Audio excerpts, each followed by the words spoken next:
man who needs no introduction, but I have to give him one. 2019 world champion, this year's United States champion, and one of my favorite athletes, middle distance, Donavan Brazier. How is everything going? You've had some time to let the dust settle. I'm Mhm. sure you've been, just reevaluating things, looking at this past performance. How did USA's overall turn out for you? And how are Mm. the past week? How's it been?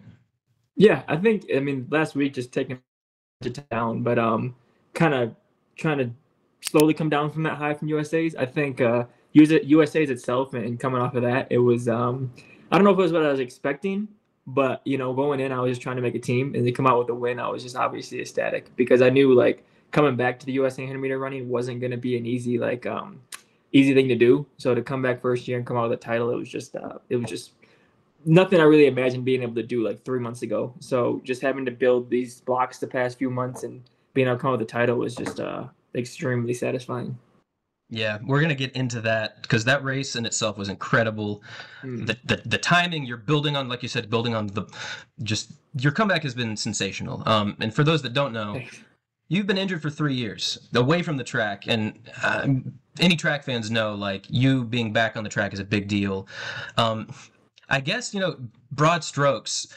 Looking back on it now, working through your injuries and dealing with what you've dealt with from a fractured tibia to your Achilles issues to your ankle issues, how have you stayed so balanced and not lost hope? And it's been an Yeah, amazing comeback. yeah, that's a great question, and I appreciate that. So I don't know. I think I've always been pretty level and pretty, even keel when it comes to things. Like I've always just kind of, um, you know, when I'm in something or like living through it, like it kind of makes me like focused on it. But when I'm outside of the sport and outside of track, I do a really good job decompartmentalizing it. And I've always done that since I've started. And even when I was hurt, I did a good job of just not really paying attention to track as much as I probably should have or did. So I was able to just kind of go back home and just kind of ground myself. I spent so much time back in Michigan, and I got engaged and I had all these like kind of cool life things happening outside of track that I blinked and 3 years went by. And I was still like trying to be an athlete as best as I could. I would cross train to like Planet Fitnesses and just try not to get fat for the most part. But I was just spending time with family and just really enjoying being away from the sport as well. Like I definitely missed it, so I'm not trying to sound like I didn't have this deep urge to come back, but I definitely found other things to keep me busy. Like even this past year, like I was renovating the cabin up in Michigan with my family like all summer, and that was just like a really cool thing to do in 2024. So I just find like little projects or little pieces here and there to kind of keep my mind occupied.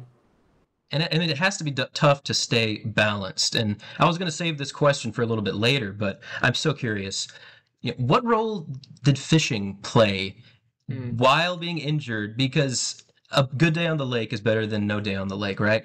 And I know I 100%. know Yeah. you're a fisherman at heart, and there's Mm. such a mental clarity when you're on the water. And for someone that was away from the sport that they were world number one at for years, Mm. how did that help? Yeah, I think just being in the outdoors in general, like kind of like you said, like fishing, like even if it's a bad day on the lake, it's still like, it's still cool. But yeah, I found my peace and kind of doing that, and even coming off of this USA's, I had like I didn't I was like planning on going back to Florida and being with my fiance back there, and I was like looking forward to doing fishing and all this stuff. But Coach Smith was like kind of wanting me to come up to Flagstaff, so I was like, dang, like Mm. I'm really happy to make the team, but I definitely wanted to do some more fishing in the meantime. But that isn't going anywhere, so I'll have time after the season. But yeah, that fishing's a big one, and definitely hunting. When hunting comes around in the fall, Mm. and I get to be around my family because we all pretty much hunt, and and it's kind of like a family tradition in a way. Um, I'm able to find clarity like in a stand too. Like I'm just very at peace with just being out there and Mm. just being in the woods and just kind of being amongst like I guess nature in a way. So Yeah, I mean that picture in the background looks like you're upper northwest. I Being outdoors has been a big part of my life as well, and it's a way for me to mm, reset. You're outdoors when you're running, and you're outdoors when you're sort of, I guess, balancing out your life away from running. mm, Was there ever a point where you were like, track might be slipping away? Your previous successes, that's your legacy, which already was incredible.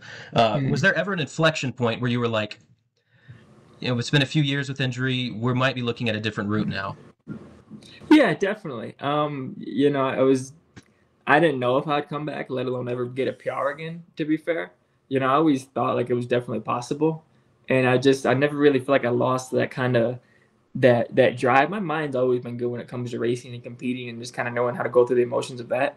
So I knew if my body could just kind of tolerate it, then I was going to be good once I came back. And it took a long time, but I just yeah, I feel like I kind of always had that muscle memory of running. So I was like, once Mm. I get it back, like I'll somehow find my stride, hopefully, rather quickly. So um, I didn't know when it would be, and everybody would keep saying, like, doctors would be like, once it feels better, it's just gonna feel better. You might just wake up one day and you just kind of like don't even think about it. And like, sure as shit, like I just for the past 3 months, like the 4 months, however long it's been, like I just haven't really felt it. Or like I'll have like random days here and there that's like randomly urging it or kind of like bugging it a little bit, but it's been like just like a night and day difference between how I felt this year and how I felt last year. Like I couldn't even run properly last year, and to be able to get good training blocks and maintain my health has been huge. And that's so bizarre. Your body sometimes just turns on. It's really weird, yeah. And I mean, like, the mind tells the body what to do, I guess, to a degree, is what I've heard. So I don't know if it was something to do with that or what it was, but it just eventually took a good turn. So we know you've been out for 3 years, but talk me through 2025 because Mm. it's been a big year. You got engaged. You've made your Mm. comeback. You had no indoor season. You didn't race until June, and by Mm. August, you're a national champion again. It's such a rapid sequence of events that shocked me, shocked everyone, I'm sure. And I'm just looking at your results this year. It's just constant improvements, so quick. Is there anything you attribute that directly to, or was that just a result of you're feeling good? It's time to get back into racing, and then you pull off a new PB, borderline American record at the perfect race. Yeah, so workout wise, I don't know if I've done much that have indicated that, I'm like back to like a good shape. It's just like Mm, weird. Like Coach Smith, who I've been working out with in Flagstaff, he's been giving me like these great consistent workouts, but I think he'll even admit to a degree, like we haven't done like any crazy home run workouts where it's like, yeah, like he's gonna go kill it this weekend. We've just been consistent, maintain my health, and the guys out here are great. Like not even just like the guys he coaches, but so many people in Flagstaff that I've been able to hang out with.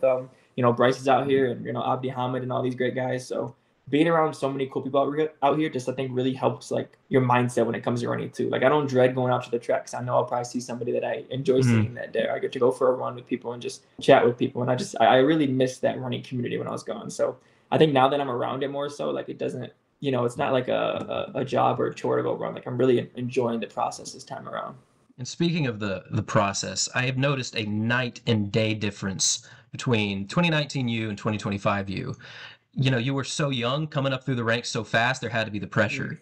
Now, someone that's been Mm-hmm. there, been away, and came back, you seem so grateful, and you really seem to be soaking up the opportunity. Like, what's the mindset of gratitude, and how do you see this as like, you might never go back again, so you might never be able to. You might Mm-hmm. be injured, a race might happen. You know, Mm-hmm. Luke and House might run a 138. Whatever it might be. How do you Exactly. really, Yeah. how do you soak up the moment, and what's that feeling like right now? Yeah, I think once you lose something, you really get a great appreciation for it. And I don't ever wish I had to go through that for the past few years, but I think there is something to come of it. I just do go out on the track, and I don't know when my last race is going to be. Like I was even mentioning, like that might have been my last USA's for all I know, given my injury history. So I have to make the most of every opportunity, and it's just it's a genuine place to be when you're just like, man, I really appreciate being here, and you just can really not just enjoy the moment, but try to capitalize as much as you can in every moment you get, because you don't know if that's gonna be the last one or not. Yeah, facts. Well, I certainly Mm. hope you have decade more international I hope so. I competition. don't got much Yeah, mileage on my legs, so I hope so. That's the thing I got going for me. So true. Take a few years off, and then you can go into your 40s, right? I was gonna say maybe another 3 year cycle come around for LA, then I'll be good, right? From my perspective, it's got to be one of my top 10 favorite races ever. It's that iconic. There's Well, so there's many a bunch of storylines like you're like Oh my it's just gosh. like it's Yeah, yeah, it's incredible. Like it was. I don't even know where to start exactly, but I mean, you're here. Why not start with yours? mm. So you know, I guess to start off, what were your expectations? Try to make a team. Honestly, I didn't really know what the team would look like. Obviously, Bryce has been consistent these past few years, so I was like, you can kind of bank on him showing up, and I knew these guys have been running fast all year, so I knew it would be a quick time if someone dared to take it out. And my expectations was just try to get to the final and just get top three. To be honest, once I got in that home stretch, and I could kind of see a gap opening up. I just somehow found it and just shot it and just kind of came home. Like the last 100 meters at Hayward Field, that was like one of the best feelings I've had, in track and field. And I know the crowd was going wild for multiple reasons, but I was just trying to feed off that as much as I could. They call that Hayward magic. That, that Hayward magic. Yeah. Even from the behind the screen at home, I mean, you could feel the intensity. The decibels were reaching, super loud levels. But Mm, so I think the one thing that a lot of people noticed about the race specifically was Josh Hoey was likely going to take it out red hot, mm, the same thing happened in the 1500.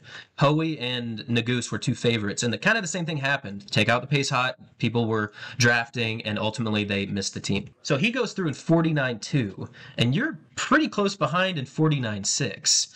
mm. That is moving. Yeah. Was that at all sort of what you were expecting, or did you have a time goal? Were you just there to compete?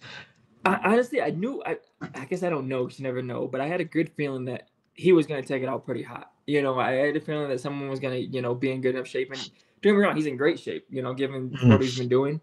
So I figured, why risk it if I'm him? Like just take it out. So he did do that. He went out pretty fast. I think I went out at even though it was like what point four, whatever it was behind him. I Something still feel like. like that was enough to be a little bit more conservative. Hmm. For the last like 150.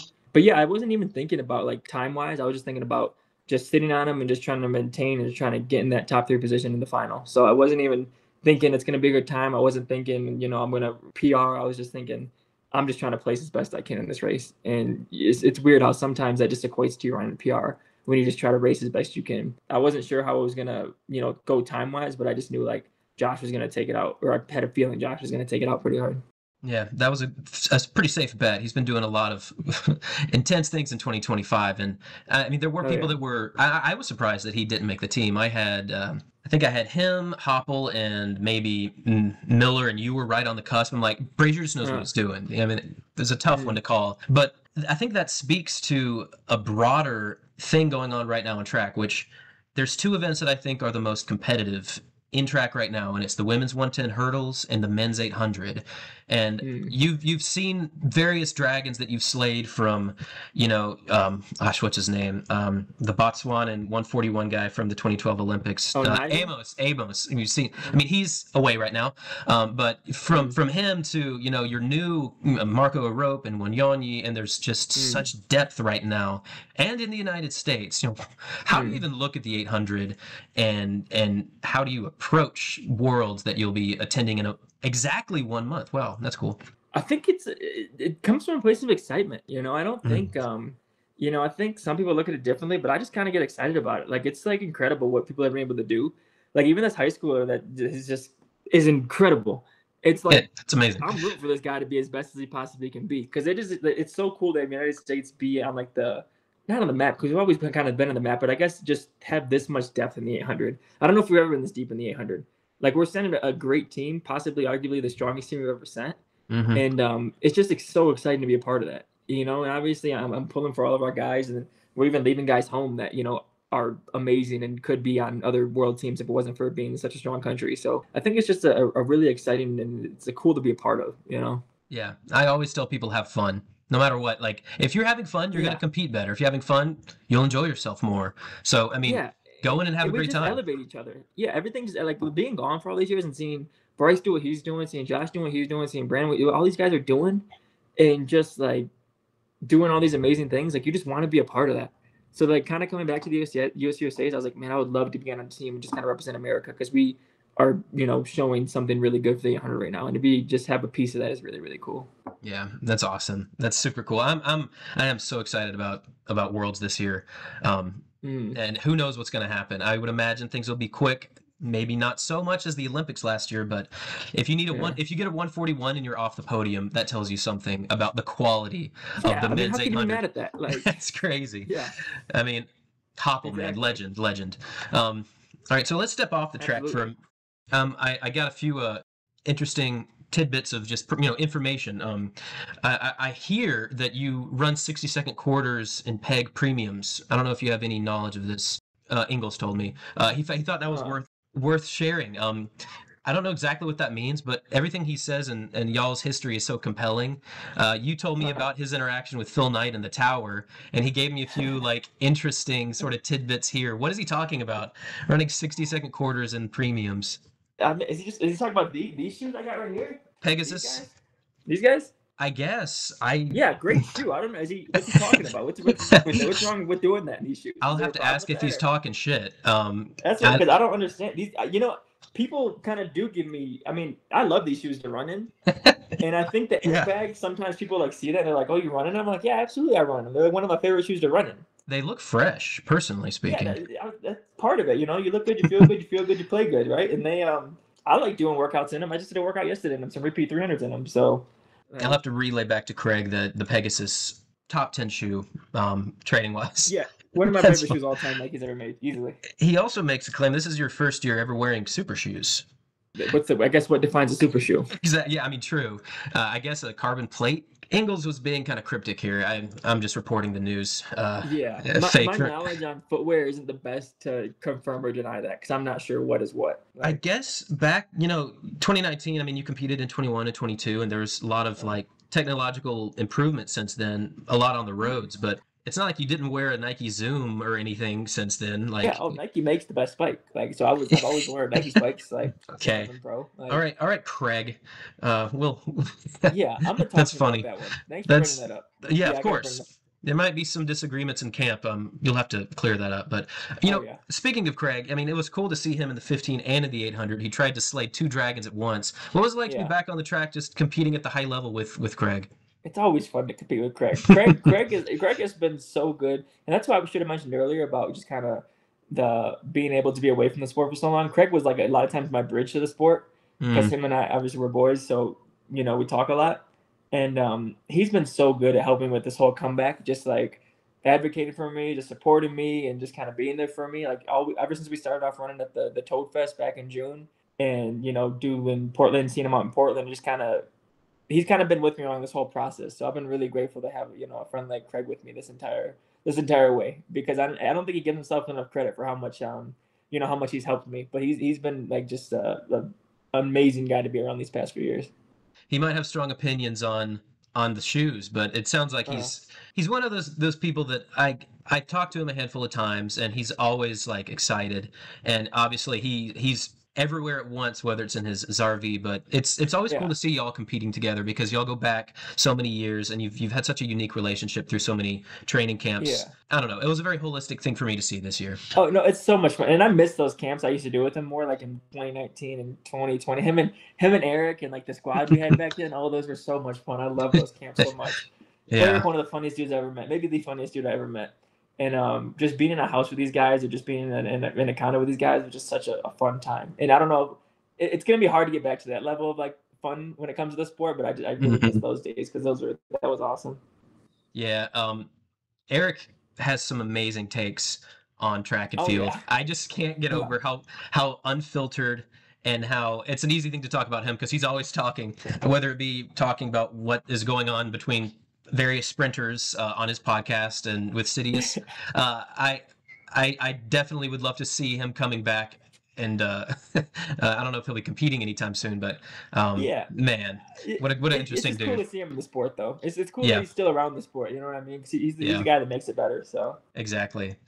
So, Eve, stepping further away from the track, a few crowd-based questions that has been sourced from a few different locations.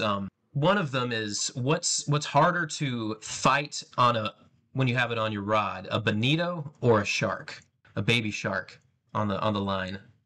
like a bonnet head shark or like a nurse shark or what kind of They shark are didn't we talking about? specify, but that let's say yeah, I would bonnet say a head. shark. I would say a shark's easier than a bonita. The bonita In my opinion. swims, got some power on it. Yeah. I have pretty Yeah. rudimentary experience with fishing. My brother's a big fisherman, and we've done deep sea twice. And we live near a lake, Okay. mostly just trolling motors and stuff. But I'm fascinated with how much you fish Yeah. because you don't see too many. Where does he fish out of? So he lives. We're in North Georgia, just outside of Atlanta. So he goes to Lake Uh, Lanier. He has a house on the lake, and he actually uh, competed on the fishing team while he was in Clemson. So he did sort of really? like that NCAA fishing. I think they got like dead last one year. I might be Still. faking that, but it's cool. I Yeah. followed a little bit of his stuff, but he actually took a fly fishing not tying class on 1 year in college. Yeah, no, that's the coolest thing though. I didn't know. I wish I could have done something like that at A&M. Maybe they do have something like that, but I mean, you yeah, didn't have too much time is the problem. that's fair. Yeah, If you ever yeah. do go back, though, I think it was like one of his electives, and he took a fly fishing tying class. I'll have to ask him where the Like hell tying that the flies and everything. tying the flies. Yeah, so he's That's and nice. we've been out to Montana, doing fly fishing out there.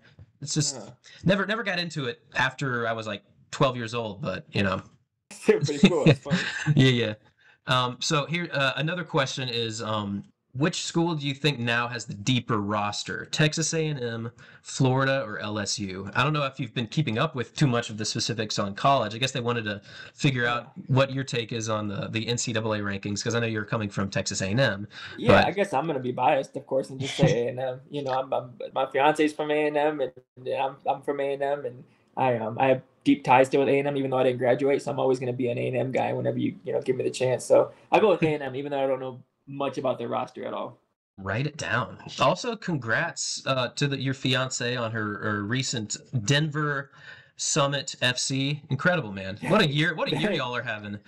Yeah, she's really excited. I mean, she's from Colorado Springs, so she's not gonna be too far from there. And her mom still lives out there, in the Colorado area, so it's gonna be fun to kind of be back in Colorado for a bit. I'm excited about it. Get out of Florida, go to Colorado. I think that's a upgrade in my opinion. So, My wife lived in Colorado Springs for a few years, and uh, I've never been. I've heard it's just beautiful everywhere in Colorado. mm, It's not just for like running. There's a few running hubs in Boulder, but Colorado Springs mm, has the Olympic training camp. So yeah, yeah. maybe one day in the impossible odds our paths cross. I'll send you a In message like, Colorado, come to a Summit let's hit game it. out there. Yeah, Heck let's yeah. do it. My kids are huge fans of they're soccer fans, but we're in Atlanta, so we're Atlanta United. So I don't know if you get Is too that what deep you in okay? that. Yeah, we have Yeah, to. MLS team, right? Exactly. Yeah, we're Yeah, obligated by law to support them. That's how it works here in this in fair, Georgia. But yeah, fair enough. I mean Yeah, that's a huge deal. So you've got United States champion. You've got a brand new signee. Pro Footy is her actual athlete entered on her Instagram page. You know, uh, are y'all entering the conversation for most athletic couple? I guess now, engaged couple. At uh, least in the track world, like that's you don't see that too much. I feel like maybe a few running couples, but not the bridging the gap between two sports. I don't know. I feel like I'm surprised not more athletes are together because I mean that's how I found Allie and I. We met in like the training room. I want to think at Texas A&M when we make way back in the day. So I feel like when you're around athletes, you just kind of gravitate towards each other. So I'm surprised not more athletes are kind of together. There's obviously a ton of them that are, but I Hmm. guess you don't really see that too often. I don't know if there's many track and soccer athletes together or not, There but probably is. It was a very interesting thing. yeah, Couldn't help but notice it. So yeah. okay, get back on the track, not back on track, but the Oval Office for a moment. Uh, So like we for anyone that doesn't know, and I'm sure most people will know because this will be up on our channel, and we have like crazy nerd track fans. But mm. you've been to the top, like you're a world champion when you set an American record, and that is still the championship record, by the way, Oh wow, 142.34. that's No, funny. Let's no see how one's long this touched stays. that. No Rudisha up there. It's Brazier's number. Nice. Maybe this year would be that. If any year, it probably would be this year. But how do you mentally deal with such extreme highs and such difficult lows? And how do you go into a meeting such as this year with such a deep field and approach such a huge competition? I'm trying not to make it seem like Yeah, it's this huge thing. It's like it's going to be fun no matter what. You got a great opportunity. yeah. Oh, I'm rolling with all the momentum I got right now, so I'm trying to get all that I have and carry it in the worlds. But yeah, definitely. I mean, after 2019, I felt great going into what I thought was going to be the Olympic year in 2020. Mm. Obviously, things happened and COVID, and that didn't work out the way I wanted to. But it was definitely rough not making the Olympic team in 2021 for sure. That was definitely the low light of my career by far, like not even close. And even like after that, I kind of had like a string of injuries kind of happening, even through like that 2022 season. So it's been a long time that I've had a long time just like train and focus on training like I am now, and I have to worry about all these like injuries and stuff. So I've been very grateful. But yeah, I don't know. You just don't really have an option. Like you just have to navigate it. You know what I Yeah. mean? I guess that's the best way I could say it. It's like it just is what it is. The shit happened. You have to get through it. You don't make excuses for it. You give guys the props that beat you, and you just kind of carry on forward. Like I never made excuses for not making the team, and I was definitely wish I was a part of it, but I was definitely you know I guess in a way happy for the guys that did make it, even though I couldn't have made it. And yeah, I think it's just when you just see it like that, where it's like I just it happened, and you just got to see yourself through and just try to come back the best way as possible. It's fine, it'll all be fine. In a way, it's almost like you retired from the sport, but were able to come back stronger. And it seems like you've left and you've gotten this like success in another venture. Like you've become a CEO of a Fortune 500 company, and you're happy. Except now it does. It's worth repeating. Like 142.16 puts you top 20 all time, which you weren't with your old PR, and it's amazing how tight it gets at the top. But from a numbers perspective, things look very good. And in less than 2 months, you've chopped off 2.5 seconds from your season opener.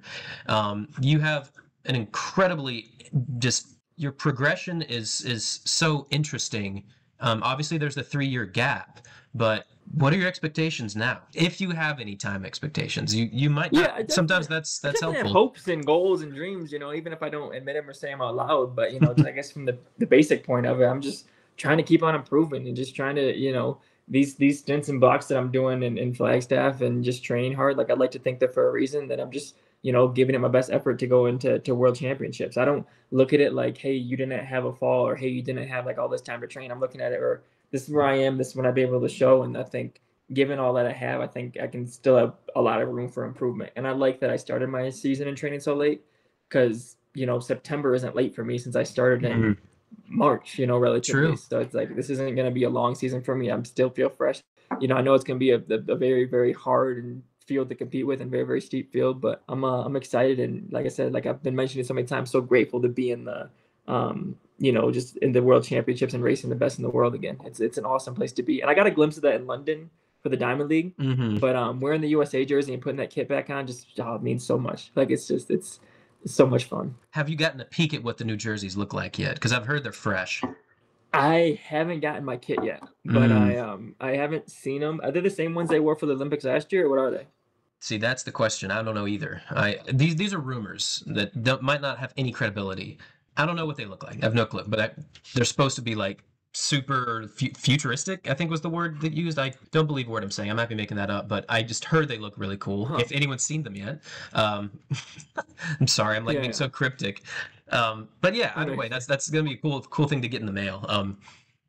So I did want to test a little. I know you seem to have a very good balance between on the track, off track life, but I do want to dive a little bit into the weeds of the track knowledge you have. And this is World Championship specific. How many United States athletes have gotten medals in the 800 in World Championships since its inception in 1983? Johnny Gray's probably gotten one. He was in the 80s. I don't see him on here. Believe it or not. Which you would think that the American did Jones get one? I don't see Jones on here. This is a deep thought one. Because my initial thought, I only was able to think of 2 people. This goes back to, 83 when it started. I've gotten medals at the World Championships for America. Exactly. Top 3. Nick Simmons. Nick Simmons. There it is. Yeah, that was one. Could be upgraded to gold depending upon what happens to him on. It's he had I think he had a run-in with AIU issues. And if history is any indication, there could be the possibility of an upgrade. But yeah, I'll give you a hint. The 2 other one, okay, it's 4 total. One happened in 1991 in Tokyo, Mark Everett, and the other was in 1997 in the Athens Worlds, Rich Kenna. So only 4. And I bring it up because I felt like if there was any year where multiple United States, by some racing, unfolding, whatever, there would be a possibility of finding multiple on the podium. That's a huge ask, but possible nonetheless.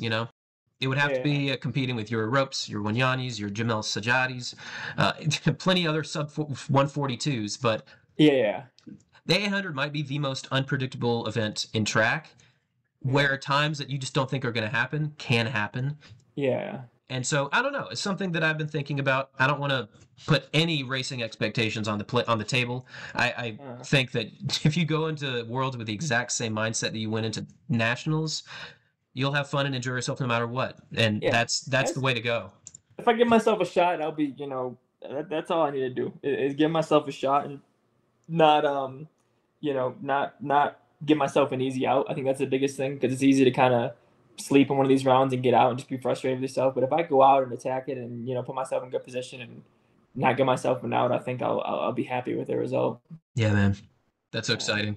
And like you mentioned, your season may have started late, but World Championships are late this year. The pieces Yeah, it seem kind of to worked add out up. like 2019. Like Yeah, in Doha. Doha was it October or was it I think my September? final was October 1st. I think it was opening day of hunting season. Wow. Poor high schoolers in cross country. I saw Cooper was asking if he had to run cross country this season, is asking his coach, and he's like, "You don't have to." It's so funny.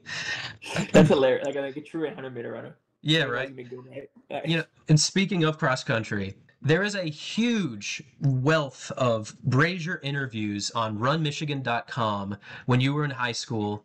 And there was one specific interview where you just finished a cross country race. And I think you went high 15s for for a 5K.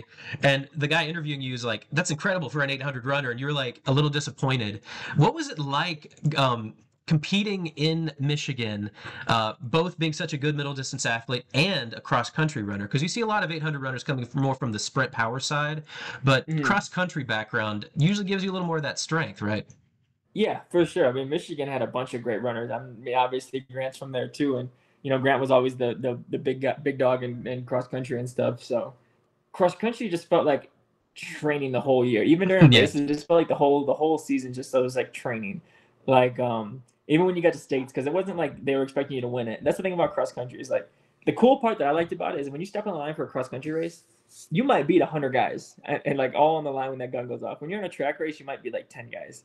So that's the appreciation I have for cross country is there's one man out of like 100 sometimes that ends up being victorious. But in high school, it definitely is a real close, tight-knit group of people. And that's what I appreciated about it. Like in track, you kind of have your sprinters and your distance runners and then your throwers, field events. But in cross country, it felt like a true kind of family-oriented sport. And that's what I liked about it. Yeah, I was the same way. I ran cross country. Definitely one of my favorite times of the year. And as an outdoor person like yourself, I think I appreciated it even more because you're outdoors the whole time and you're like exploring through woods. I don't know, do you do any cross country running now, like running through trails, or is it mostly working on the track? Yeah, I mean, I try to run through trails. Like in Florida, I found some great trails to run on and stuff like that. And I'm excited for Colorado. I'm sure there's gonna be great places to run down there. So yeah, I don't know. But the thing is, and I was even talking about it today or yesterday, is I can bust out an 8 mile run on a treadmill. I love treadmill running for some reason. Like I'm the same way. I actually put on some music or a movie or my phone, whatever it may be. You might be idle, yeah, but it's kind of balanced. Whether it's the Nordic Track, just a normal treadmill, which, shout out to Nordic Track. We don't have that sponsor yet, but we'll work with it. We'll see what we can get. yeah, there you go. Yeah, the thing you can get lost in your mind on a track, and you just kind of like you're hitting your stride, you're in your pace, you're in the even, and you can just kind of like drift off with your thoughts. When I'm not running on a trail, I'm worried about running on a rock, going on a route or something like that. So just on the treadmill, you just kind of let your minds go. Yeah, you're hitting a lot of the same things I felt over the years, but for me it goes like trail running, anything outdoors like trail running, because in North Georgia we have the Appalachian Mountains. I actually really love the treadmill, and track is probably last for me because it's so funny because you're just the United States champion, admitting you're not a huge track running fan. But as an outdoor person, maybe that's the tell, right? But if you ever make your way up to North Georgia, there are some unbelievable trails. There's one called Alachi. It's got like this sort of spider web of like 30, 40-mile trails. It's pretty hilly. But that's a place to get in shape. Not that you'd ever be up in Oakwood, Georgia. Is there a altitude I heard up in Georgia somewhere or something like that? Or is that North, where's that? Kind of. I mean, you would never come here for an altitude training. The peak is a place called Brasstown Bald. And I'm curious, it's probably not, but like 2,000. Oh, it's 4,700 feet elevation. That's not bad. So not nothing. 1,500 meters. You can get a little, higher. Almost a mile. So Flagstaff. So that's about 50% higher in Flagstaff. That's 2,000 meters or so. But I mean, you could do it. I'm gonna start a North Georgia elevation training camp. Get some people up in here. Not the worst idea in the world. I like it. Not the best, but not the worst. Exactly. Anyways, so I mean, we've covered an incredible race. Last thing I did want to touch on is you've admitted you kind of were in that spot where it's like track might be over. You know, we didn't really know what was going Mm, to come next. You held on. Craig, you know, talks mm, you through it, bridged the gap. What are some of the things that you were yeah. thinking about post athletics life? Because I'm in that right now. Even though I get to Mm, cover talk to people, I'm not competing. You know, I got on my mm. 40 pounds post running 10 miles a day. What were some of the things that you were knocking around just post running That I like enjoyed, that I thought I was that gonna you like kind of enjoyed? get If you were into. looking to make this a career, employment here, where was your actual mind at post Yeah, that kind of thing? trying to get into coaching, or like a high school PE teacher or something Mm. like that was like the goal. You know, Oh, that coach sounds some high awesome. school team, and yeah, I think that'd be kind of fun. Charter fishing captain was up there for a little while in Florida. I was like, Mm. it'd be fun to captain some people out. Um, yeah, I think there's a lot of things that ran through my mind, but that Start a was a big YouTube thing. channel. Start a YouTube channel, maybe something like that. Get guys on there for some podcasts. But yeah, the biggest thing was trying to get a volunteer coaching opportunity somewhere. I'd love to do it at a university if I could. If I Mm. had to do it at high school, I'd do that as well. But yeah, I think just being around the sport itself, I didn't want to be completely detached from it. I wanted to still be a part of it. So I thought like volunteer coaching somewhere, just getting my resume up somehow, and then yeah, maybe coaching a gym class or coaching like a high school track team or something. That would have been awesome. I've had similar thoughts, never too serious, but staying close to the sport you Uh, love. And also that kind of grants you the ability to keep running, right? I know a lot of people that have gone yeah. into coaching and they're still, you know, training close Mm. to full time. Hey, if I send this to people, I bet you'd be getting requests out, you know, left and right for coaching positions. When you have the titles you have, I would imagine you'd get Uh, a at least an assistant spot at a university. So, I would hope. I mean, if I could, that'd be awesome. That's like my dream gig, is to be an assistant coach at a university. Not even a head coach, but just like a specific groups. Like if I can convince the university to have a middle distance group like they had at A&M animator coach, then that would be like a dream job right there. I mean, you already have such connections. You're working with Coach Smith, the NAU guru, who I remember his path Yeah. was very not normal to getting to a running position. He comes from non-running. Now he's in running. So, I mean, Uh, I feel like you could make that connection super easily. I'm just boasting at this yeah, point, but that's why I like being around him too. Being with all these coaches all these years and just kind of I was being coached by him or just being around him. It's cool kind of picking the brains when it comes to coaching as well, because everybody does things a little bit differently. mhm. So it's been fun kind of being able to pick his brain and see what he likes, what he doesn't like, what you can kind of talk to him about, what you should probably stay away from talking to him about, and just yeah, things like that have been cool to realize. The only thing that I've ever really thought of, if I were to be a coach, is like the thing that a lot of people don't put too much thought into is that psychological just balancing, because that's the best coaches do that well with their athletes, right? They help them Uh, notice when something's a little off, how they can augment that. They help them like stay right on the red line, not ride it too far, timing their seasons. Everyone's different. uh, Do you feel like you have that intuition with others, with yourself? How do you gauge, like, you know, when is the right time to go on, go off, balance? that's good, because I think that's kind of the nerve wracking part about coaching is you can do everything right from the physical aspect of things, but you don't know how someone's brain's going to react when that gun goes off, or Mm, how the measure of their heart. Sometimes that's good, sometimes that's bad. Some guys can't work out worth a damn, it seems like, but can put together during a race, and other guys can do these amazing string of workouts, but just can't put it together during a race. So I think that's kind of an interesting thing to navigate. And I don't know, I think it would just take coaching experience to kind of figure that out. hmm Because I've only worked and been around like one of my professional careers, like high level like athletes and stuff. So everybody pretty much has their mental stability kind of in a good place. mm. But if I was to be around a group of high schoolers or a group of college people, it'd probably be a totally different experience. You just kind of have to, I guess, trial and error, just kind of see what works and what doesn't work. Yeah, high schoolers are very resilient, but they're also, well, I was stupid. High schoolers themselves Uh, aren't stupid. Made a lot of mistakes. But yeah, yeah. if you ever are a coach, I'll be smiling getting to see that, knowing that was your dream gig back in Oh, I hope so. 2025. Yeah, that's the goal. Maybe back in Michigan somewhere would be awesome. Like, yeah, That'd be sweet. All right, well, I mean, it's been a pleasure talking with you, and congrats again on yeah. on so much success this year, and best of luck come the World Championships, man. I'm really excited to watch. Yeah. Thank you. I appreciate that. I'm looking forward to it. I'm excited to rep that USA kit again, man. That's what I'm so excited about when I get over there and get my stuff and all that. So, Nice, man. dude.